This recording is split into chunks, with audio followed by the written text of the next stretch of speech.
أشهد أن لا إله إلا الله وحده لا شريك له وأشهد أن محمدا عبده ورسوله أما بعد فأعوذ بالله من الشيطان الرجيم بسم الله الرحمن الرحيم الحمد لله رب العالمين الرحمن الرحيم مالك يوم الدين إياك نعبد وإياك نستعين اهدنا الصراط المستقيم صراط الذين أنعمت عليهم غير المغضوب عليهم ولا الضالين وعد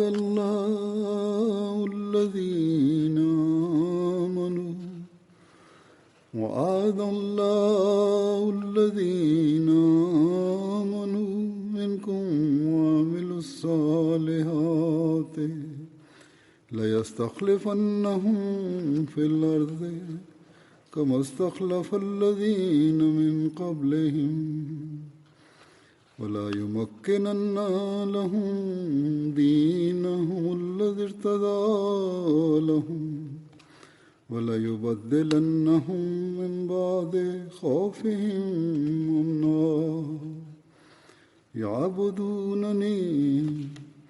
يعبدونني لا يشركون بي شيئا ومن كفر بعد ذلك فأولئك هم الفاسقون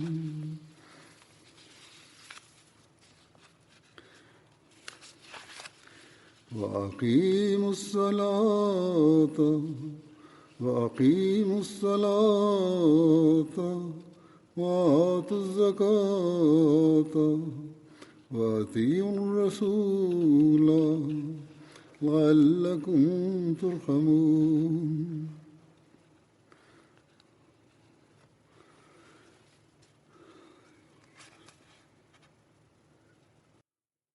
Bu ayetlerin meali şöyledir.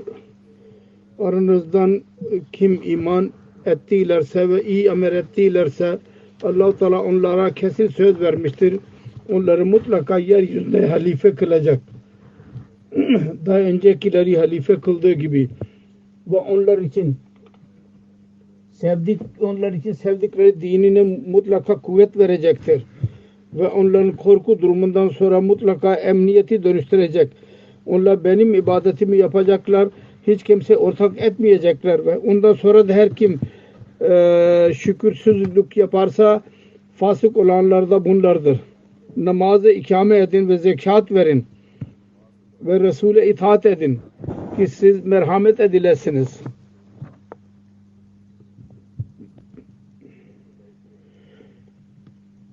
...27 günüydü dün biz onu Yom-i Hilafet olarak hatırlıyoruz. Bununla alakalı olarak cemaatta toplantılar yapılıyor. Ki cemaatin tarihi ve hilafetle alakalı olarak biz sorumluluklarımızı bilelim. Ve hilafetin biyetine girdikten sonra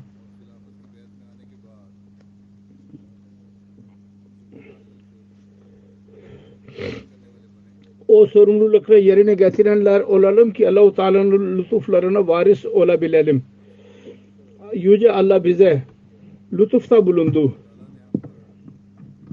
Biz bu çağda Allah-u Teala'nın gönderdiği elçisini kabul ettik. O da İslamiyet'in gerçek talimatını anlatmak için aramıza gönderdi onu. Ve ondan sonra hilafet biyetine biz girdik. Ki o talimatı kendimiz üzerimize uygulayalım. Hz. Mesih Muhammed Aleyhisselatü Vesselam onu bize öğretti ve dünyada biz onu yayalım. Demek ki Ahmediye hilafeti ile bağlanmak her Ahmedi'nin üzerine büyük bir sorumluluk taşıtır, yükler. Onun için eğer biz o sorumluluğu yerine getirirsek ancak o zaman biz Allah-u Teala'nın minnetinin karşılığını verebileceğiz. Şükranını bildirebileceğiz. Bu demin okuduğum ayetlerde Yüce Rabbimiz temkinet yani kuvvet, korkuyu gidermek sözünü vermiştir. Bu şartladır bu söz ki kuvvetli iman sahibi olasınız. İyi amel edenler olun. İbadetin hakkını verenler olun. Allah-u Teala ile birlikte başkasını kendisiyle beraber ortak koşmayın. Hiçbir çeşit şirk aranızda bulunmasın. Ve bunları elde etmek için Yüce Rabbimizin ibadeti ve namaz pek gereklidir. Allah-u Teala namazın yolunu bize öğretti. Namazı eda edenler olun. Allah-u Teala'nın yolunda masraf yapmak, para harcamak gereklidir. Allah-u Teala'nın yolunda para harcayanlar olun. Ve Resul'e itaat gereklidir. Her buyruğa inananlar olunuz. Bunlar hatırda tutarsak biz ve hayatlarımızı ona göre yapmaya çalışırsak verdiğimiz sözü yani dinimizi dünyadan üstün tutacağız. Bu söz üzerine gerçek ruh ile amel etmeye çalışırsak ancak o zaman biz Yüce Allah'ın bu mükafatlarından pay alanlar olacağız. Ki Allah-u Teala onlardan onun sözünü vermiştir. Hilafetin mükafatından feyiz bulanlar gerçek manada ancak o zaman olacağız. İşte bu ayet müminler için büyük bir müjdedir. Ancak bununla birlikte bizim için üzüntü yeridir. Düşünce yeridir. Çünkü şartlar eğer biz onlara göre amel etmiyorsak o zaman bu mükafattan tam olarak istifade edemeyiz. Eğer namaz, zekat, kul hakkı, Allah'ın hakkı tam olarak vermiyorsak, kul hakkını tam olarak vermiyorsak o zaman zikredildiği gibi Allah-u Teala merhametini ve lütfunu cezbedenler olamayız biz. Onun için yalnız tarihimizi bilmek ve yom-i hilafet kutlamak yeterli değil. Biz gerçek abd olmadıkça, gerçek kul olmadıkça namazlarımızı koruyan olmadıkça kulların hakkını verenler ve Allah-u Teala'nın hakkını verenler olmadıkça o ana kadar yom-i hilafet kutlamak faydalı değildir. Onun için kendimizi muhasebe etmemiz lazım. Bizim iman durumumuz nedir? Allah-u Teala korkusu var mı aramızda, içimizde? Biz takvanın ince yolları üzerinde yürüyenlerden miyiz? Biz Yüce Rabbimizi her şeyden daha fazla sevenler miyiz? Allah ve onun Resulüne tam olarak itaat edenler miyiz biz? Ve bununla birlikte gözümüz amelimize dahi gitmeli. Bizim her amelimiz İslamiyet'in gerçek talimatına uygun mudur? Biz gösteriş için olmasın bizim amellerimiz, bizim namazlarımız gösteriş için olmasın. Bizim malı harcamak, zekat vermek bir gösteriş midir acaba? Bizim oruç bir gösteriş için midir acaba? Hacıları yalnız hacı olarak adlandırılmak için midir? Yüce Allah ve onun Resulüne tam olarak itaat etmek kalp huzuru ve emniyet ancak öyle bir durumda nasip olacak ki bizim her amelimiz yalnız ve yalnız Yüce Allah'ın rızasını elde etmek için olursa ve ancak o zaman öyle bir toplum hilafetin gölgesi altında kurulacak ki bizim her amelimiz kul hakkı, Allah hakkı ve kul hakkıyı eda etmenin hakkını veren olacak. Yalnız söz değil bunlar. Aksine Allah-u Teala bu buyruğunu daima gözlerimizin önünde bulundurmalıyız. İman edenler istifade edecekler. Ki amelleri salih olan müminler bundan istifade edecekler. Hz. Mesih Maud Aleyhisselatü Vesselam buyuruyor. Kur'an-ı Kerim'de Yüce Allah iman ile birlikte amel-i salih'den bahsetti. Amel-i salih şuna denilir. Bir zerre dahi fesat olmasın. Hatırınızda olsun. İnsanın ameli üzerinde daima hırsızlık gelirler. Hırsızlar. Onlar nelerdir? Hangi hırsızlar vardır? Şunlardır. Gösteriş. Yani bir insan gösteriş için bir amel yaparsa kibir bir amel yaparak iyilik yaptı ve ondan sonra böbürleniyor. Ben çok büyük bir iyilik yaptım. Ve çeşitli pislikler türlü ki bazen insanlara his dahi etmiyor ve günahlardır ki insan yapıyor onları. Bundan ameller batıl olurlar. Amel-i salih odur ki zulüm, kibir, gösteriş,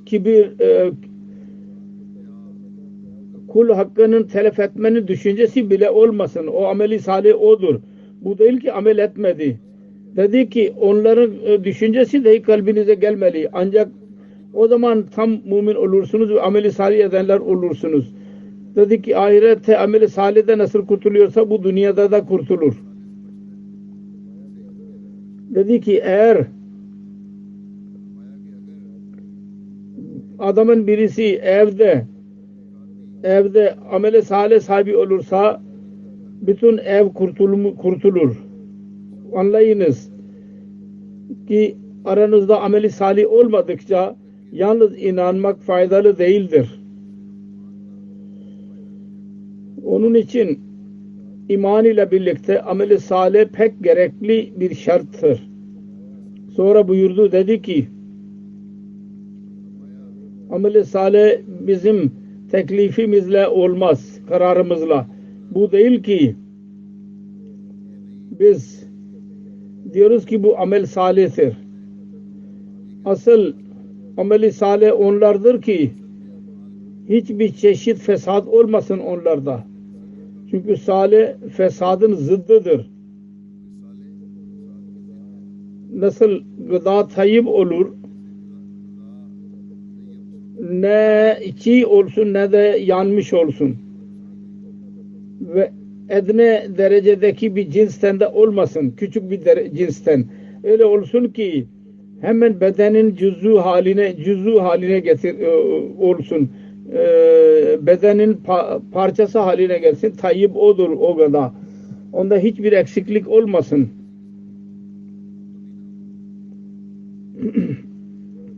aynı şekilde gereklidir ki amel-i salih'de dahi hiçbir çeşit fesat olmasın. Yani Allah-u Teala'nın buyruğuna göre olsun. Allah-u Teala emrettiyse ona göre olsun amel. Ve daha sonra Hz. Resulullah sallallahu aleyhi ve sellem'in sünnetine göre olsun. Resulullah sallallahu aleyhi ve sellem yaptı ve yaparak gösterdi, ona göre olsun. Sonra onda bir tembellik olmasın.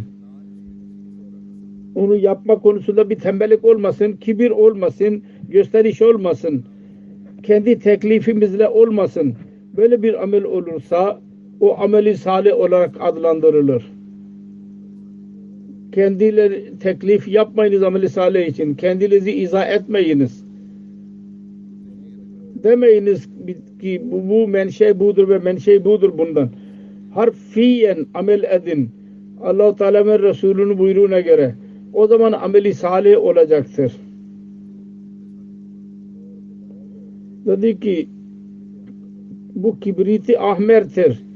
Büyük bir önemli bir şeydir. Eğer bunu elde ederseniz anlayınız ki Allah-u Teala'nın sözünden feyiz bulanlar olursunuz. Ve bunlardır Hilafet-i Ahmediye'yi ayakta tutmanın verdikleri sözünü tamamlayanlardır. Öyleler değil ki kendi faydaları söz konusu olunca amel-i salihi izah etme başlarlar kendileri. Maruf kararı kendileri tefsir ederler. Onların bencillikleri onları kendi ihatesine alır, kabzasına alır. Böyle kimseler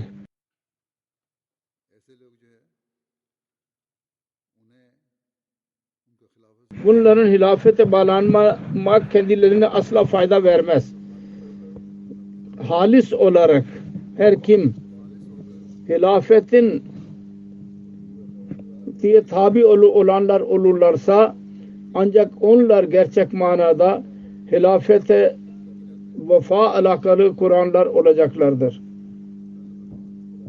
Hilafeti koruyanlardır. Ve hilafet onları koruyandır.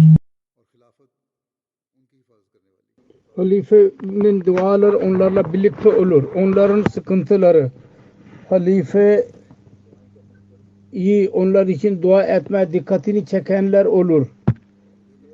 Bu ameli salih yapanlardır. Ki hilafet ile olan alakaları ve hilafetin onların alakası Allah-u Teala'nın rızası içindir. Bu gerçek hilafet ki içinde cemaat ve halifenin gerçek hilafet budur ki cemaat ve halifenin alakası Allah-u Teala'nın rızasını elde etmek için olur. Ve ancak bu hilafettir ki tamkinet yani kuvvet ve emniyete sebeptir. Bu halife ve kişilerin alakasıdır ki her ikisini Allah-u Teala'nın lütuflarını elde edenler haline getirir. Diğer Müslümanlar hilafeti kurmak istiyorlar. Ancak maddi hilelerle, maddi tedbirlerle ve bu hileler asla onlara fayda vermez ve böyle hilafet asla kurulamaz. Ne kadar çaba sarf ederlerse etsinler. Şimdi hilafet öyle cari edecek. Nasıl ki Allah-u Teala karar vermiştir. Allah-u Teala'nın karar verdiği gibi. Onun için bununla içimizde teşekkür hisleri doğmalı ve Allah-u Teala'nın önüne eğilmeliyiz. O bize hilafetin nimetini bize bahşetti. Orada aynı zamanda daima Allah-u Teala'nın korkusunu kalbimizde tutarak amellerimiz üzerinde daima gözlerimiz önünde bulundurmalıyız. Acaba bu Allah-u Teala ve onun Resulü'nün emrine göre midir? Acaba bizim kul Allah hakkı ve kul hakkının seviyesi Yüce Allah'ın söylediği seviyesine göre midir? her Ahmedi'nin her saniyesi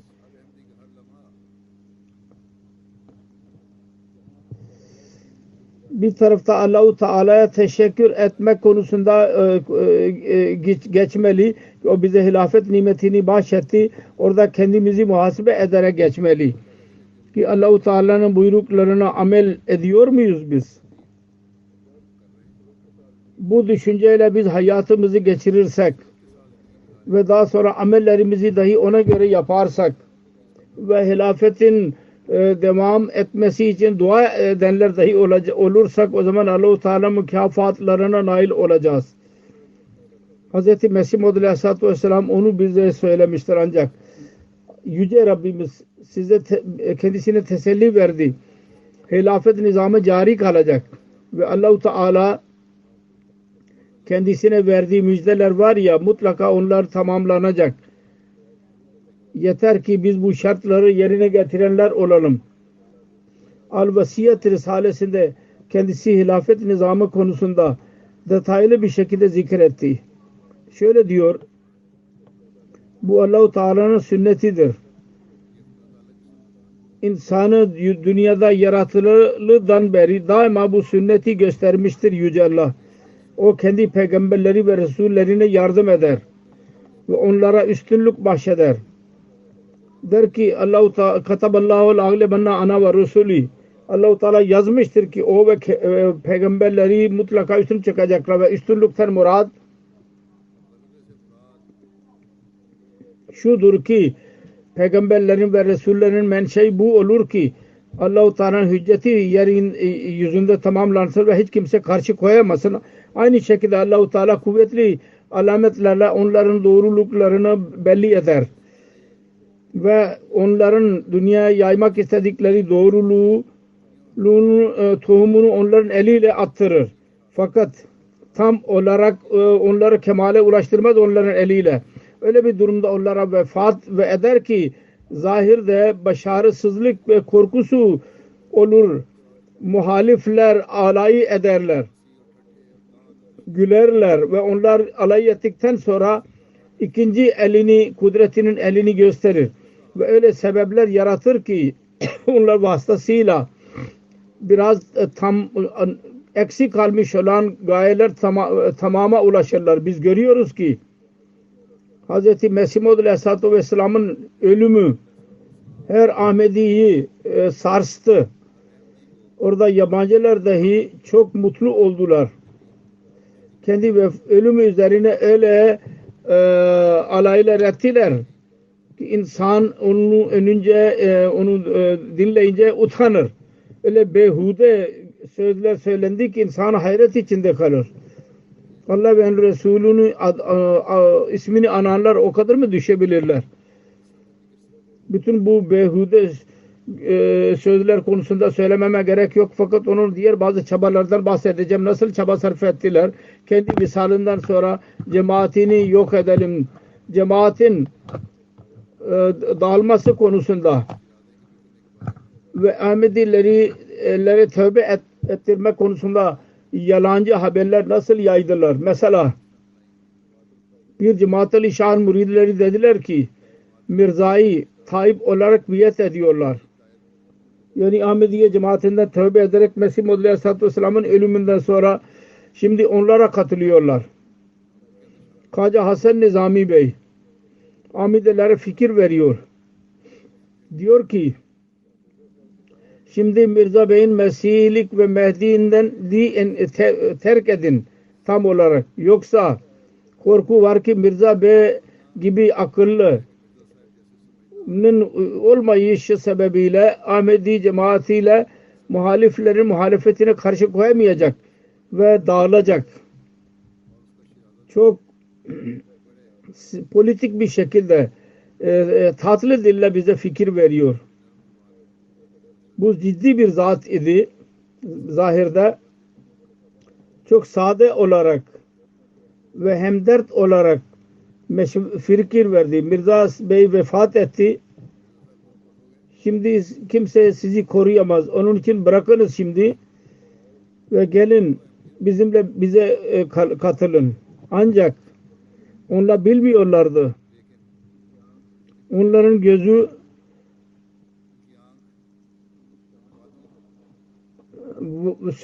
Allah-u Teala verdiği sözlerin şanını göremiyoruz diye Allah-u Teala onlara Mesih Aleyhisselatü Vesselam'a verdiydi. Ben seninle ve senin sevenlerle birlikteyim. İlhamın Allah-u Teala Mesih Aleyhisselam'a dedi.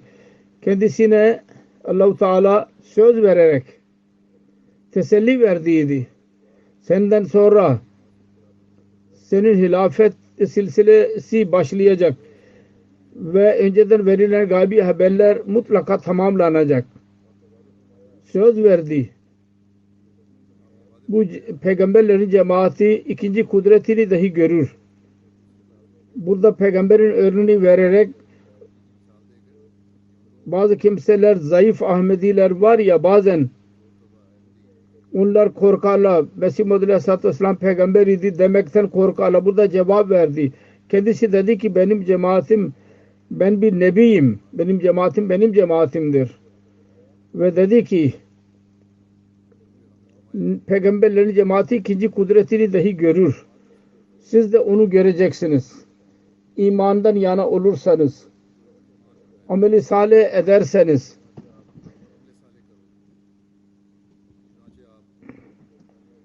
kudret-i saniyenin cari tutması konusunda şöyle diyor.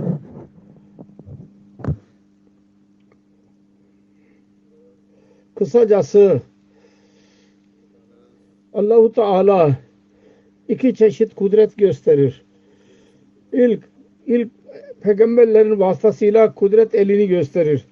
İkincisi öyle bir durumda ki onun ölümünden sonra korku olur ve düşman kuvvetlenir. Ve düşünürler ki şimdi iş bozuldu. Ve kesin inanırlar ki şimdi bu cemaat yok olacak. Ve cemaatin korkuları dahi tereddüde düşerler. Ve onların sırtları kırılır ve birçok kimse mürted olurlar, dinden dönerler. O zaman Allah-u Teala ikinci defa kuvvetli kudretini gösterir ve düşen cemaati korur. En sona kadar sabreden Allah-u Teala bu mucizesini görür. Hz. Ebu Bakır Siddik radıyallahu anh zamanında yaşandığı gibi Hz. Resulullah sallallahu aleyhi ve sellem'in ölümü zamansız bir ölüm olarak düşünüldü ve birçok köyde yaşayanlar döndüler ve eshablar dahi divaneler döndüler. O zaman Hz. Ebu Bakır Siddiq'i Allah-u Teala ayağa kaldırdı ve kendi kudretini gösterdi ve İslamiyet'i yok etmekten korudu. Ve verdiği sözü tamamladı. Buyurduydu. وَلَا يُمَكِّنَ لَهُمْ دِينَهُمُ الَّذِي ارْتَضَىٰ لَهُمْ وَلَا يُبَدِّلَنَّهُمْ مِنْ بَعْدِ خَوْفِهِمْ أَمْنًا. Yani korkudan sonra tekrar biz onlara kuvvet vereceğiz. Sonra diyor ki sevgili dostlarım, eskiden beri Allah-u Teala'nın sünneti budur. Allah-u Teala iki kudret gösterir ki muhaliflerin iki yalancı mutluluğunu yok etsin. Şimdi mümkün değil ki Allah-u Teala eski kadim sünnetini terk etsin. Onun için siz benim bu sözü size beyan ettiğim sözünden üzülmeyiniz ve kalbiniz perişan olmasınlar. Çünkü sizin için ikinci kudreti görmek dahi gereklidir ve onun gelmesi sizin için daha iyidir. Çünkü o daimidir. Onun silsilesi kıyamete kadar kesilmeyecek ve ikinci kudret gelemez. Ben gitmedikçe, ancak ben ne zaman gidersem Allah Teala ikinci kudreti sizin için gönderecektir. O ebedi olarak sizinle beraber kalacak. Allah Teala Berahin Ahmediye'de söz vermiştir. O söz benim zatım hakkında değil, sizin hakkınızda sözdür o. Allah Teala diyor ki ben bu cemaate, sana tabi olanlara kıyamete kadar diğerlerden üstün tutacağım. Onun için mutlaka siz benden ayrılmanız gerekir ki ondan sonra öyle bir gün gelsin ki daimi söz günüdür. O bizim Rabbimiz sözlere bakımdan doğrudur, vefalıdır ve doğru bir zattır, sadıktır. Her şey size gösterecektir. Verdiği sözü. Gerçi bu dünyanın son günleridir ve birçok bela vardır. Onlar iniyorlardır. Fakat bu dünya ayakta kalacak. ne zamanca ki Allah-u Teala'nın verdiği söz tamamen tamamlanmadıkça dünya kalacak. Ben Allah-u Teala tarafından bir kudret olarak geldim ve ben Allah-u Teala mücessem bir kudretiyim. Başımdan ayağıma kadar kudretiyim ve benden sonra bazı diğer vücutlar olacak. İkinci kudretin mazharı olacaktır. Onun için siz kudreti sani için dua edin hep birlikte. Onun için biz Hz. Mesih Maud Aleyhisselatü Vesselam'ın verdiği söze göre, gaybi habere göre, Allah-u Teala'nın kendisine verdiği söze göre geçen 113 seneden beri Yüce Allah-u Teala'nın lütuflarını harfiyen tamamlandığını görüyoruz.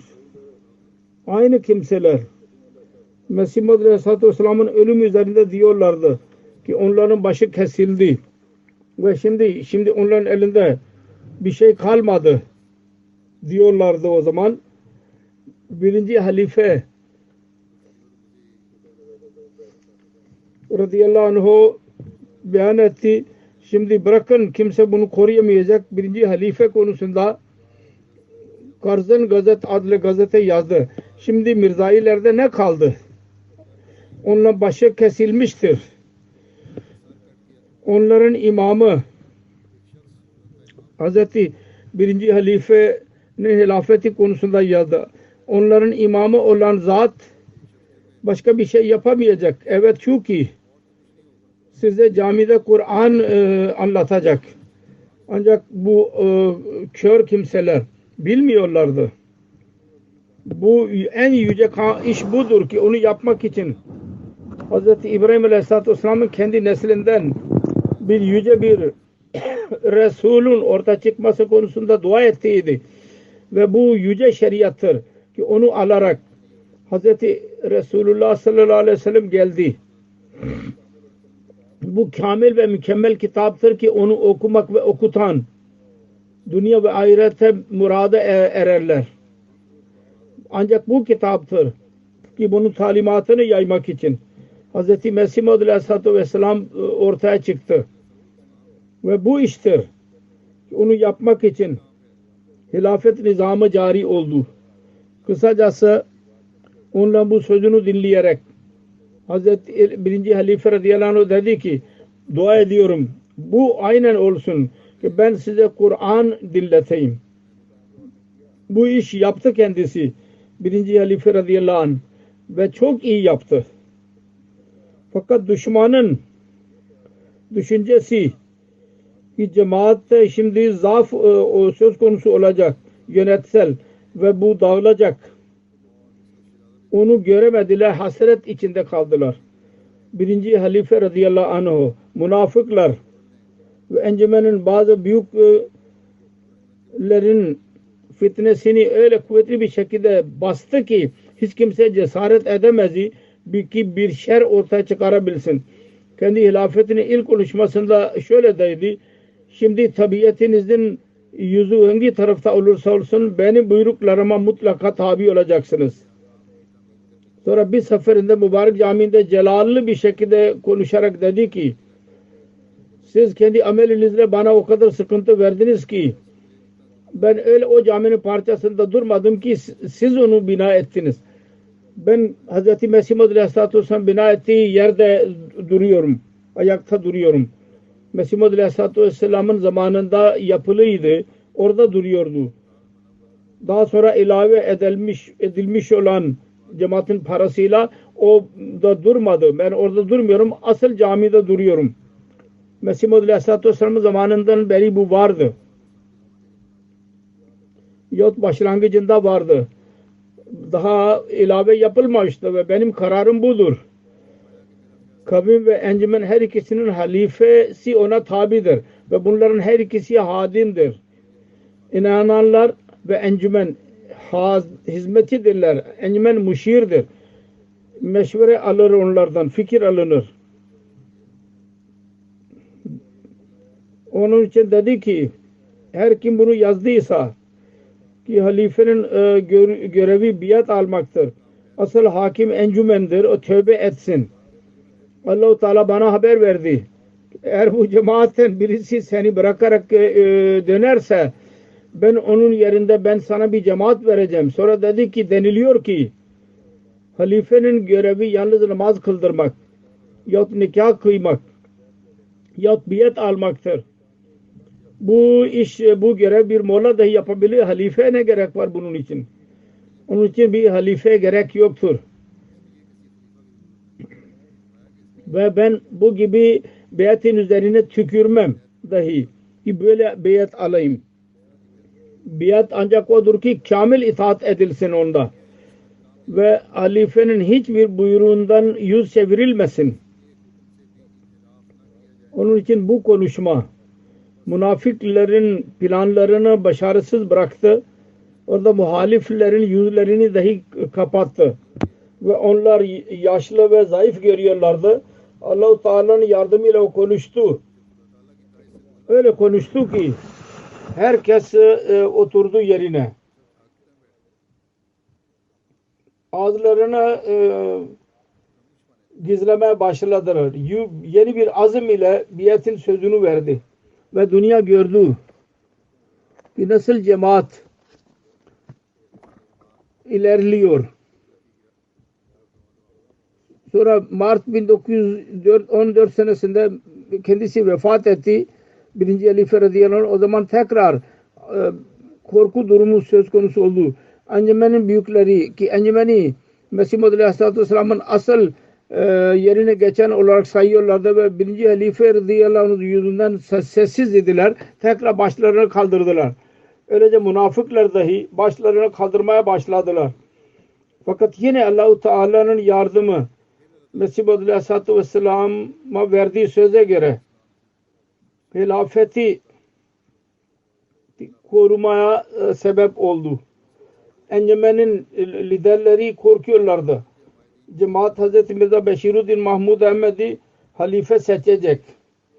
Onun için onlar çok çaba sarf ettiler ki halife olmasın.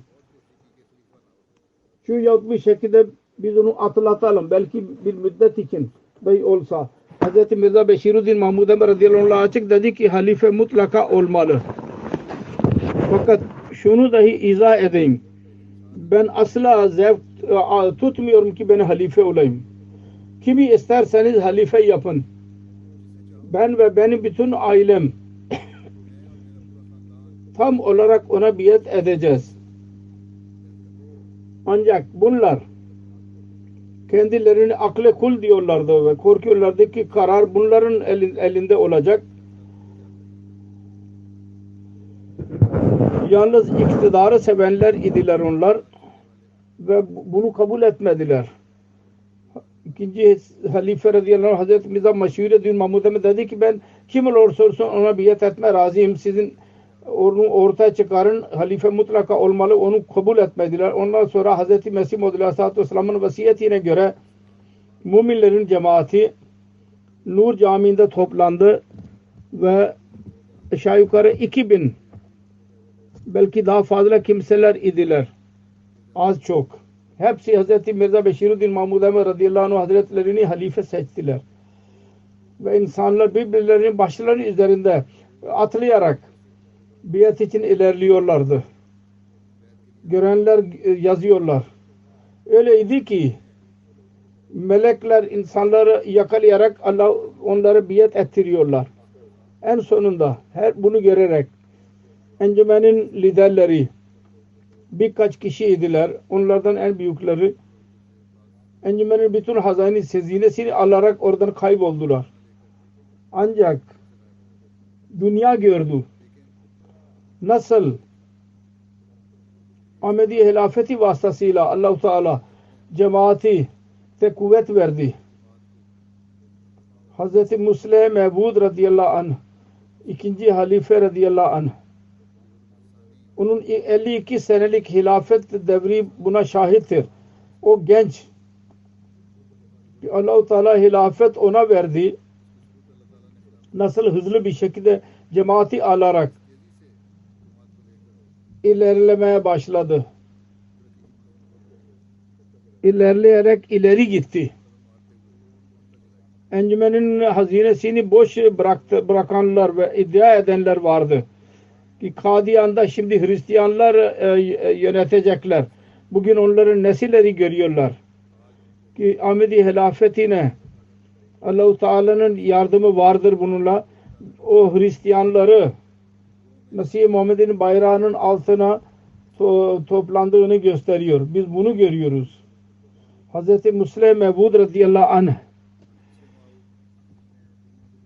dünyanın birçok ülkesinde misyon açtı. Afrika'da Hristiyan mübelliklere, Ahmedi mübelliklerin önünde durma cesaretini gösteremediler. En sonunda onlar kabul etme mecbur oldular. Hristiyanlığın yayılışında Ahmediye büyük bir engeldir. Ve onların raporlarında bunun zikri vardır. Kısacası biz görüyoruz. Kadiyan'da saldırı planları olsun yahut tebliğ sahası olsun yahut hicret zamanı olsun. Her seferinde bu Ulul Azm halifesi cemaatin kayığını Allah-u Teala'nın yardımıyla başarıdan başarıya ulaştırdı ve korudu. Sonra ilahi kadere göre 1965 senesinde kendisi vefat edince verdiği söze göre Allah-u Teala 3. halifeyi ortaya çıkardı. Sonra cemaati Allah-u Teala korkudan emniyete getirdi. Hz. Mirza Nasir Ahmed 3. halifenin eli üzerinde onları birleştirdi. Ve ondan sonra cemaat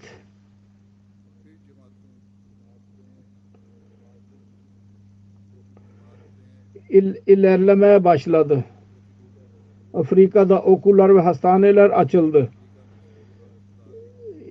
Yeni bir devir başladı. Ahmediye'nin Afrika tanımının yeni bir devri başladı.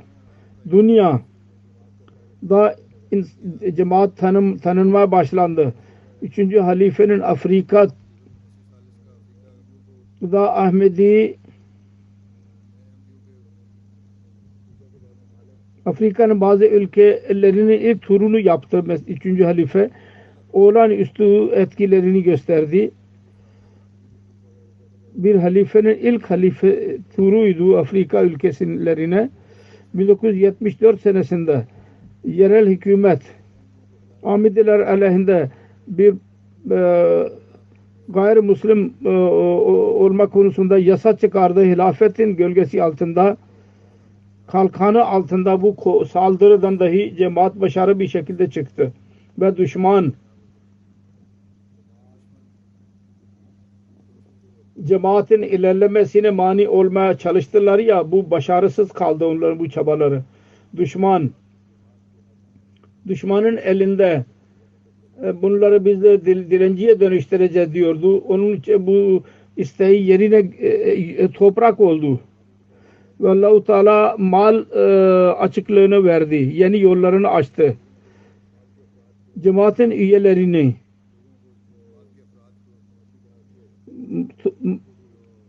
iktisat bakımından mali bakımdan onları boş bırakılmışlardı. Çaba sarf edildi ki yok edelim bunları.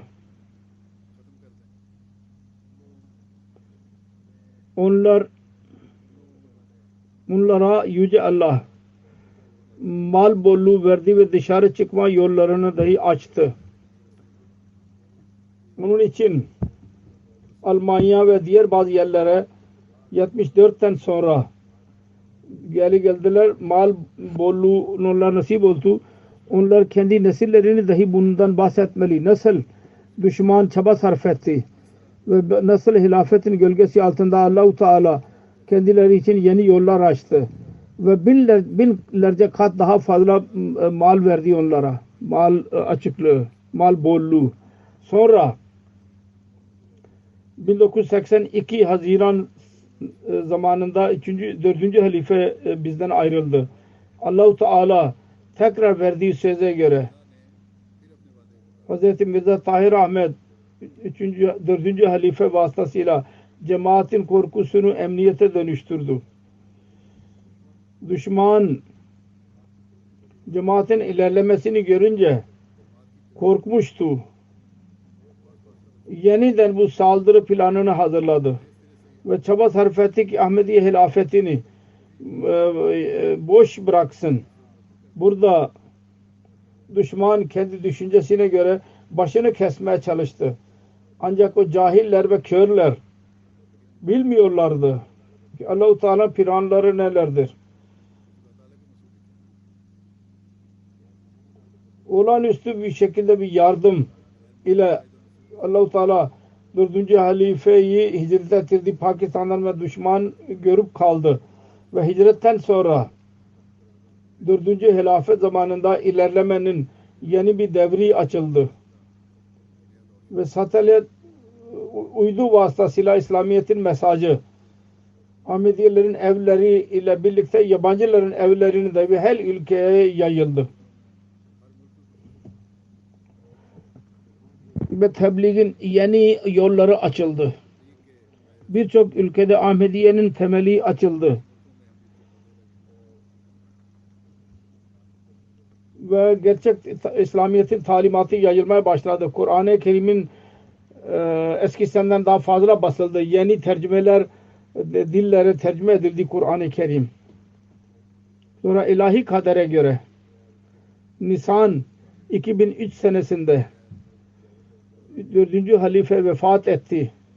O zaman cemaat için büyük bir sarsıntıydı ve düşmanın düşüncesine göre onların için Ahmediye'yi sona erdirmenin büyük bir en güzel bir fırsatı vardı. Fakat Allah-u Teala Hz. Mesih Maud Aleyhisselatü Vesselam'a söz verdiydi. Bir defa tekrar cemaati korudu. Ve öyle korudu ki muhalif mollalar dahi demeye başladılar ki biz sizi doğru görmüyoruz. Buna rağmen Yüce Allah-u Teala'nın fiili şehadeti sizinle beraberdir. Biz onu görüyoruz. Fakat buna rağmen buna kabul etmelerine rağmen Allah-u Teala fiili şehadeti bizimle beraberdir. Yine inanmaya hazır değildirler. Müminlerin dualarını Allah-u Teala kabul etti ve korku durumunu emniyete dönüştürdü. Ve İslamiyet'in tarihinde Hz. Mesih Maud Aleyhisselatü Vesselam vasıtasıyla 5. hilafet devri başladı. İslamiyet'in ilk zamanın devrinde 4. halifeti Raşid'e 4 halifeye kadar sınırlıydı. O Hz.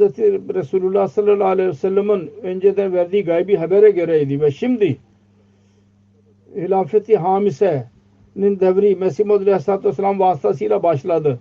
Bu dahi Hz. Resulullah sallallahu aleyhi ve sellem verdiği gaybi habere göredir. Hz. Mesih Maud Aleyhisselatü Vesselam'ın ortaya çıkışından sonra nasıl İslamiyet'in tarihinde birçok yeni kapılar açıldı. Hilafet-i Hamise dahi onlardan birisidir. Düşman zannediyordu ki şimdi cemaatin liderliği kuvvetli ellerde değil. Fakat onlar ne bilsinler? Asıl el Allah-u Teala'nın elidir. Kimin lehinde olursa onu kuvvetlendiriyor. Bugün düşmanın haset gözü eskisinden daha fazla cemaatin ilerlemesini görüyordur. Cemaatin tanımı şimdi dünyada belli olağanüstü bir şekilde oldu. Her tabakada ve her seviyede, her yüzeyde ben zayıf bir insanım. Benim bir ilim yüzünden bu ilerleme olmuyor. Dünyanın hükümetleri, liderlerinde ve onların saraylarında Ahmediye cemaatinin tanımı oluyor. Bu yalnız ve yalnız Allah-u Teala'nın lütufları ve Mesih Maud Aleyhisselatü Vesselam'a verdiği sözlere göre oluyordur. Hz. Resulullah sallallahu aleyhi ve sellem'e verdiği gaybi habere göredir bu. Her gün Allah-u Teala'nın lütuflarının manzarasını görüyoruz. Manzaralarını. Kur'an'ın işaati, Mesih Maud Aleyhisselatü Vesselam'ın kitap eserleri değişik dillere tercüme edilmiştir. Emtiye vasıtasıyla dünyanın bütün ülkelerinde İslamiyet'in gerçek mesajı ulaşıyor. Eskiden bir dildeydi ve bir kanal vardı. Şimdi MTN'in 8 kanalları dünyada çalışıyorlar. Dünyanın değişik ülkelerinde MTA stüdyoları vardır. Orada MTA programları cari oluyorlar. Şimdi bir yerde stüdyo değil, her yerde stüdyolar var. Birçok yerde. Her yerde değil ama birçok yerde. Afrika'da ve Kuzey Amerika'da ve Avrupa'da dahi. Eğer biz kendi kaynaklarımıza bakarsak bu mümkün değil. Sosyal medya vasıtasıyla İslamiyet'in mesajı ulaşıyor. Pakistan'ın hükümeti değişik yollarla buna mani oldu. Dünyanın değişik ülkelerinde eskisinden daha fazla Allah-u Teala yollar açtı. Sonra hilafet ile olan alaka kurmak için Allah-u Teala yeni bir yol dahi bize söyledi. O Covid hastalığı yüzünden, korona yüzünden önümüze geldi, çıktı. Online mülakat ve virtual mülakat oluyor. Mülakatlar oluyor. Toplantılar oluyor. Direkt olarak cemaatlerle alakamız kuruldu. Halife ile direkt olarak insanlar soru soruyorlar. Mesih Muhammed Aleyhisselatü Vesselam onlara yol gösteriyor. Ben burada Londra'dan, bazen Afrikan bir ülkesinden, bazen Endonezya'dan, bazen Avustralya ile, bazen Amerika ile görüşebiliyorum. Bütün bunlar Allah-u Teala'nın yardımının manzaralarıdır. Onun için asla unutmamamız lazım. Allah-u Teala kendi lütuflarının manzaralarını gösteriyor ve hilafetin mükafatını bize veriyor. Biz onun daima hakkını verenler olacağız ki kıyamete kadar Hz. Resulullah sallallahu aleyhi ve sellem'in verdiği gaybi habere göre biz bu nimetten istifade edebilelim. Hz. Mesih Muhammed Aleyhisselatü Vesselam Allah-u Teala ilerleme sözünü verdiydi. Ve Allah-u Teala verdiği söze karşı davranmaz. Ancak bizim için bundan feyiz almak için kendi karakterimizi rol oynamalıyız. Bizi Allah-u Teala'ya şükran eden kullar olarak onun önünde eğilmeliyiz. Hilafetin nimetini bizim her sözden belli olmalı. Hilafete kamil itaatın verdiği söz son nefese kadar onu yerine getirmek için her özveri için hazır olmalıyız. Ancak o zaman biz kıyamete kadar nesillerimizi hilafete tabi yapmaya hakkını vereceğiz. Hz. Mesih Muhammed Aleyhisselatü Vesselam aramızdan Allah-u Teala'nın lütuflarına varis olmanın sözünü verdi. Onlar imandan yana olarak her özveri için hazır olacaklardır. Kendisi diyor ki düşünmeyiniz ki Allah-u Teala sizi zayi edecek. Siz Allah-u Teala'nın eliyle dikilmiş olan bir tohumdur. Yere atıldı. Allah-u Teala diyor ki bu tohum büyüyecek ve yetişecek ve her taraftan onun dalları çıkacak. Ve büyük bir ağaç haline gelecektir. Onun için Allah-u Teala'nın sözüne inananlara mübarek olsun ve aradaki sıkıntılardan korkmasın. Çünkü sıkıntıların gelmesi de gereklidir ki Allah-u Teala sizi sınasın. Kim biat sözünde doğrudur ve kim yalancıdır. Bir beladan korkan var ya asla Allah-u Teala'ya zarar vermeyecek. Bedbaht onu cehenneme götürecektir. Eğer bu doğmasaydı kendisi için iyi olurdu. Ancak sonuna kadar sabredenler var ya ve musibet sıkıntılar gelirlerse depremler ve hadiseler olurlar ve kavimler onlarla alay ederler ve dünya onlardan tiksinecek. En sonunda onlar başarıya ulaşacaklar ve kapılar kendileri için açacaklar. Allah-u Teala bana muhatap olarak dedi ki ben kendi cemaatime bilgi vereyim ki iman edenler öyle iman ki dünyanın sevgisi onlarla birlikte olmasın ve nifak ve korkaklık ile fen değil ve imanın hiçbir derecesinden mahrum değil. Öyle kimseler Allah-u Teala'nın sevdiği kimselerdir ve Allah-u Teala der ki onlardır ancak ki onların yeri ayağı sıdık ayağıdır. Sonra diyor ki Allah-u Teala'nın kelamı bana diyor birçok hadiseler olacak ve birçok afetler yere inecek. Aranızdan bir kısmı benim hayatımda ve bazı benden sonra ortaya çıkacak. Ve bu cemaate tam ilerletecek. Biraz benim elimle ve biraz benim elimden sonra. Benden sonra. Onun için inşallah Teala bu ilerlemeler olacak. Allah-u Teala bize daima sabit tutsun. Allah-u Teala'ya dua ediyorum. Bu cemaatin tam ilerlemenin manzaralarını biz kendi gözlerimizle görenler olalım. Allah-u Teala bize verdiğimiz sözü yerine getiren yapsın ki Yüce Allah'ın verdiği sözünü bu manzarayı biz kendi hayatımızda görelim.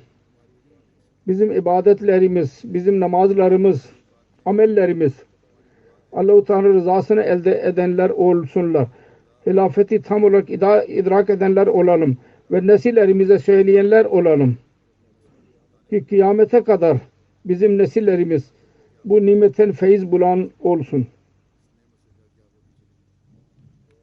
Dualarda tekrar söylemek istiyorum. Pakistan'ın Ahmedileri dahi hatırınızda tutun. Mazlum Ahmedileri nerede olurlarsa olsun onlar için dua edin. Mazlum Müslümanlar nerede olurlarsa olsun, Filistin'de yahut nerede olurlarsa olsun onlar için dua edin. Allah-u Teala hepsinin zorluklarını gidersin ve onlar için kolaylık yaratsın ve onlara güç versin. Ahmedi olanlar gerçek manada Hz. Mesih Maud Aleyhisselatü Vesselam'ın talimatına uyanlar olsunlar ve gerçek Ahmedi olsunlar ve Müslümanlar Mesih Maud Aleyhisselatü Vesselam'ı hala tanımıyorlar. Allah-u Teala onlara dahi tanıtsın ve biyetine girme kuvvet versin onlara. Ve bütün dünyada biz çabuk bir şekilde İslamiyet'in bayrağını, Muhammed Resulullah sallallahu aleyhi ve sellem'in bayrağını dalgalandığını görelim. Ve bütün dünyada biz tevhidin yerleştiğini görelim.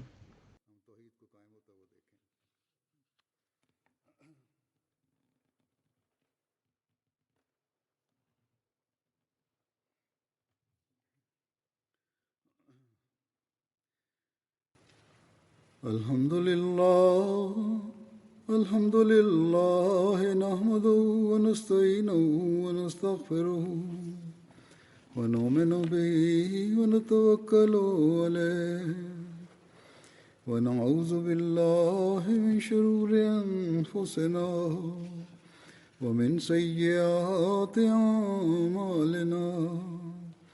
Men yahdihillahu fela mudille lehu ومن يضلل فلا هادي له ونشهد أن لا إله إلا الله ونشهد أن محمدا عبده ورسوله عباد الله رحمكم الله إن الله يأمر بالعدل والإحسان وإيتاء ذي القربى وينهى عن الفحشاء والمنكر والبغي يعظكم لعلكم تذكرون اذكروا الله يذكركم وادعوه يستجب لكم ولذكر الله أكبر.